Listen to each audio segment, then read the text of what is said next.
আজকে আমরা গড় নিয়ে আলোচনা করব, গড়ের অঙ্ক নিয়ে আলোচনা করব। গড়ের অঙ্ক বুঝতে গেলে তোমাকে একটি উদাহরণ বুঝতে হবে। ধরো সোমবারে তুমি 4টে অঙ্ক করেছো, মঙ্গলবার 6টি অঙ্ক করেছো, বুধবার 11টি অঙ্ক করেছো। সোমবারে 4টি, মঙ্গলবার 6টি, বুধবার 11টি অঙ্ক করেছো। তোমাকে কোশ্চেন করা হয়েছে ওই 3 দিনে তুমি গড়ে কটি অঙ্ক করেছো। তাহলে তোমাকে কি করতে হবে? গড়ের অঙ্ক করতে গেলে তোমাকে যেটা করতে হবে, প্রথমে অনেকগুলো রাশির যোগফল করতে হবে, তারপরে রাশিগুলির সংখ্যা দিয়ে ভাগ করতে হবে।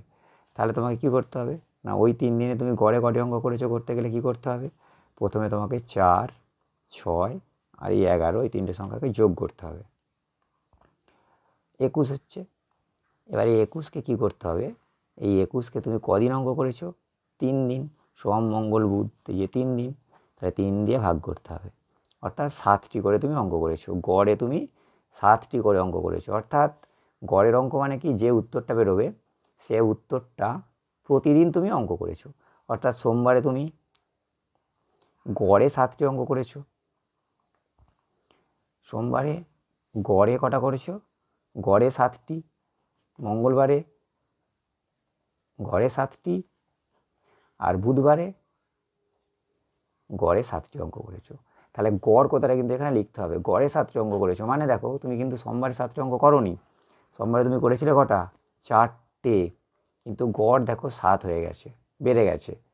কেন গড়টা বাড়লো?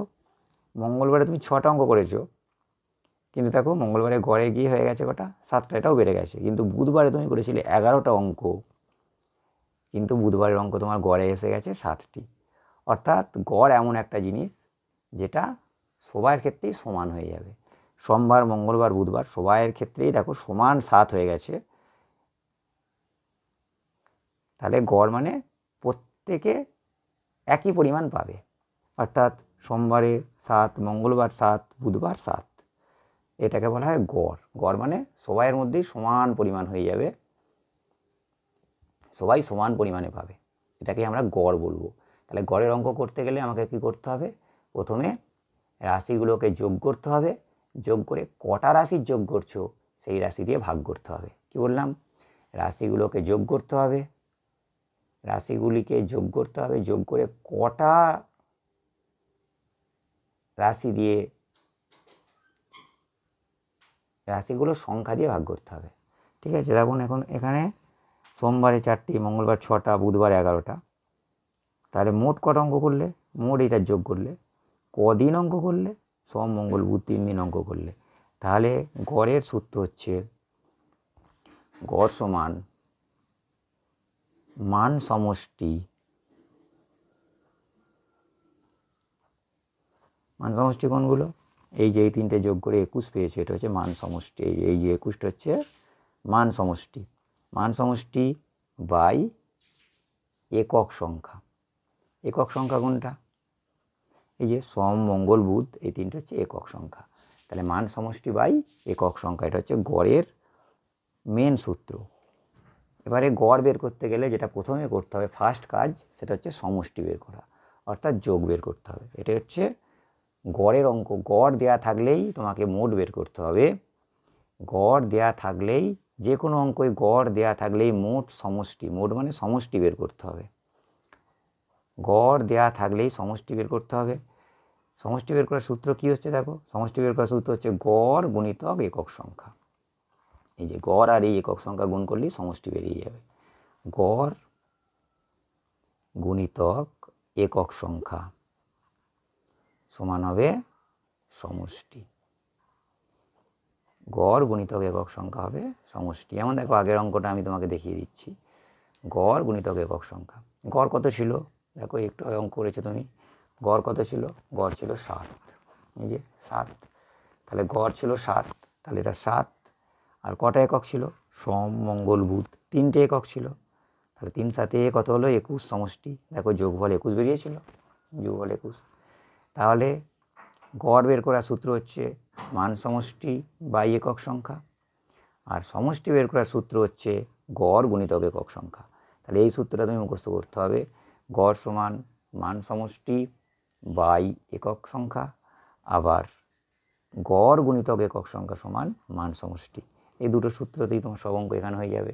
আর একটা জিনিস মনে রাখতে হবে, কোনো অঙ্কে গড় দেওয়া মানেই তোমাকে মোট বের করতে হবে বা সমষ্টি বের করতে হবে। আর সমষ্টি মোট দেয়া থাকলে গড় বের করার সূত্র কি? এইটা মোট দেওয়া আছে, গড় বের করার সূত্র হচ্ছে গড় সমান মোট বাই একক সংখ্যা। হয়ে গেল। এবার আমরা অঙ্ক করব। দেখো এই অঙ্কটা দিয়েছি, 5, 7, 12, 16 গড় কত? 5, 7, 12, 16 গড় কত? তাহলে 5, 7, 12, 16 গড় কত হবে? তোমাকে কি কাজ করতে হবে? গড় সমান সমষ্টি বাই একক সংখ্যা।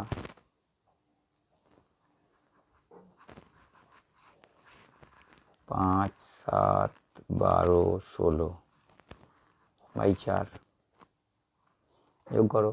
5, 7, 12, 12, 24, 34, 40 বাই 4 সমান 4, 10, 40, 10। তাহলে গড় বেরিয়ে গেল 10।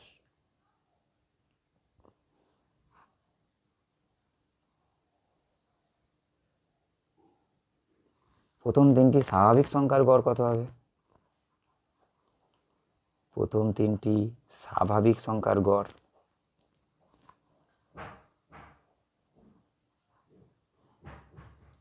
মোট সমষ্টি কত? গড় বের করার সূত্র কি? সমষ্টি বাই একক সংখ্যা।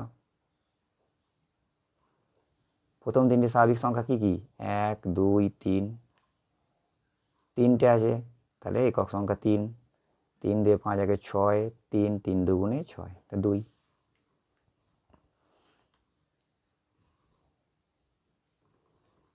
এবার একটা কঠিন অঙ্ক একটু দেখাচ্ছি, দেখো। 8 টাকা 10 পয়সা, 4 টাকা 75 পয়সা, 4 টাকা 75 পয়সা, 3 টাকা 20 পয়সা। এদের গড় কত হবে?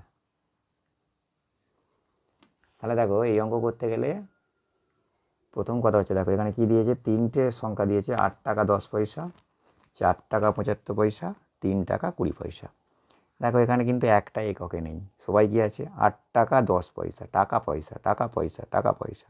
তাহলে এই ধরনের অঙ্কগুলোকে সবসময় একই এককে নিয়ে যেতে হবে। 8 টাকা 10 পয়সা মানে 810 পয়সা, আমরা সবাই জানি। 1 টাকা মানে 100 পয়সা, 8 টাকা মানে 800 পয়সা।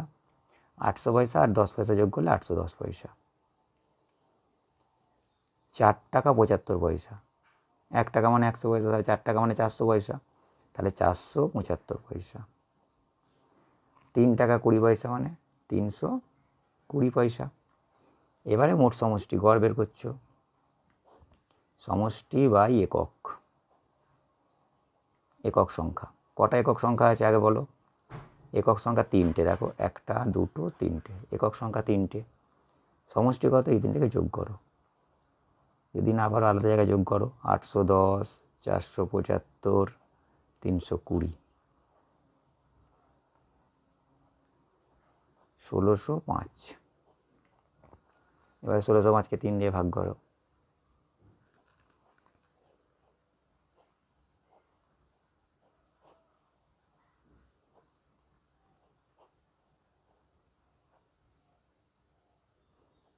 তাহলে 535 পয়সা। উত্তর কিন্তু পয়সাতে বেরোলো, কিন্তু তুমি পয়সাতে লিখলে নাম্বার পাবে না। কেন পাবে না? অঙ্ক কিসে দেওয়া আছে? টাকা পয়সায় দেওয়া আছে। 8 টাকা 10 পয়সা, 4 টাকা 75 পয়সা, টাকা পয়সাতে দেওয়া আছে। তাহলে 535 পয়সা মানে কি? আমরা জানি পয়সা সবসময় দুটো সংখ্যায় থাকে, তাই তো?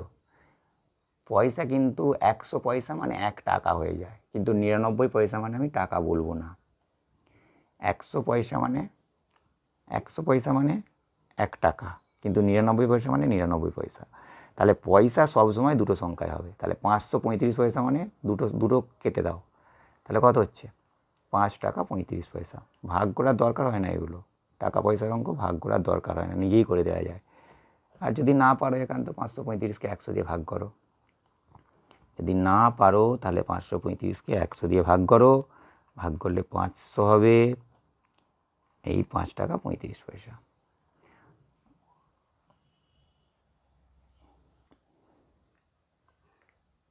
তাহলে আমরা পেলাম কি 5 টাকা 35 পয়সা। এই অঙ্কটা দেখো, 15 মিটার, 20 সেন্টিমিটার, 25 মিটার, তিনটে একক আলাদা আলাদা। এটা মিটারে আছে, এটা সেন্টিমিটারে আছে, এটা মিটারে আছে। তাহলে আমাকে কী করতে হবে, হয় সবগুলোকে মিটারে করব, নাহলে সবগুলোকে সেন্টিমিটারে করব। যদি তুমি মনে করো যে না আমি কঠিন অঙ্ক করতে পারি, তাহলে তুমি যেহেতু দেখো অঙ্কটাতে 2টো মিটার আছে, তাহলে আমি এইটাকে শুধু মিটারে করে নেবো, তাহলেই অঙ্ক হয়ে যাবে। আর নাহলে সবগুলোকে সেন্টিমিটার করো। সেন্টিমিটার করা সোজা, কারণ মিটার থেকে সেন্টিমিটার হচ্ছে গুণ, আমরা গুণ করতে ভালোবাসি, ভাগ করতে নয়। তাহলে গুণ করে ফেলো। তাহলে মিটার থেকে সেন্টিমিটার মানে 2 ঘর 100 দিয়ে গুণ করব, তাহলে হবে 1500। এটা তো সেন্টিমিটারেই আছে। আর এটাকে 25 দিয়ে 100কে গুণ করো, 2500। এবারে তিনটাকে যোগ করো, গড় বের করতে গেলে যোগ করো, 1500, 20, 2500, 4020। কটা একক, একটা দুটো তিনটে।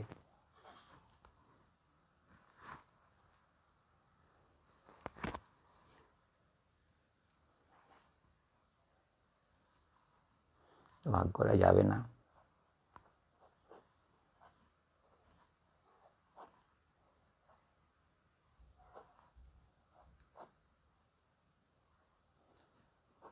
না, ভাগ হয়ে যাচ্ছে তো। তাহলে 1340,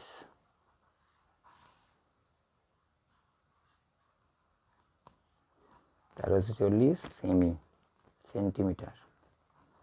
কিন্তু সেন্টিমিটার উত্তর লিখলে হবে না, মিটারে অঙ্ক আছে, মিটার করতে হবে। 1340কে আবার 100 দিয়ে ভাগ করলে তবে মিটার হবে, কারণ মিটারের পরে ডেসিমিটার, সেন্টিমিটার। আশা করছি বুঝতে পারছো। তাহলে 13 মিটার 40 সেন্টিমিটার, এটা হচ্ছে গড় বেরোলো। তোমরা অঙ্কটা, আমি তো মিটার থেকে সেন্টিমিটারে করে করেছি, তোমরা অঙ্কটা মিটার ধরে করতে পারে নাকি দেখো তো।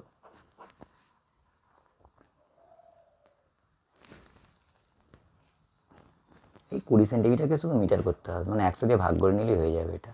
এটা 0.20 মিটার হবে আর কি। 20 সেন্টিমিটার মানে 0.20 মিটার হবে। এবারে যোগ করে দিলেই হয়ে যাবে।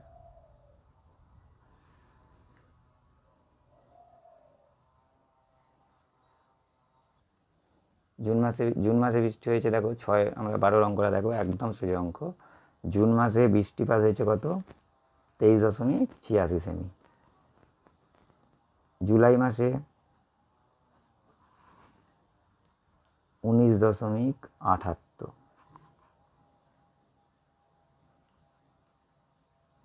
আগস্ট মাসে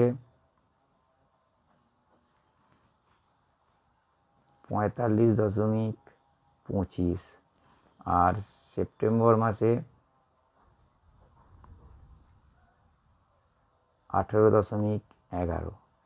তাহলে তোমাকে বের করতে হবে 4 মাসের বৃষ্টিপাতের গড়। গড় বের করতে গেলেই মোট বের করতে হবে, গড় বের করতে দিলেই তোমাকে মোট বের করতে হবে, এটা একদম মাথায় ঢুকিয়ে নিতে হবে। তাহলে মোট বের করে ফেলো, মানে যোগ করে ফেলো। 8 × 14 5 19 থাকে 20 শূন্য থাকে 2 2 1 3 2 5 7 5 12 8 20 শূন্য থাকে 2 8 2 10 5 15 3 18 9 27 7 হাতে থাকে 2 3 1 3 4 3 7 1 8 2 10 107। এটাকে গড় করে ফেলো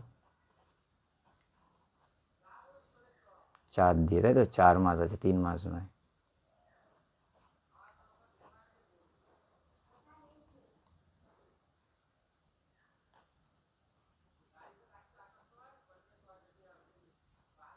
দশমিক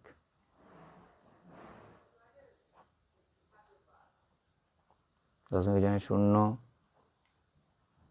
26.75 সেমি। 26.75 সেমি বৃষ্টি হয়েছে।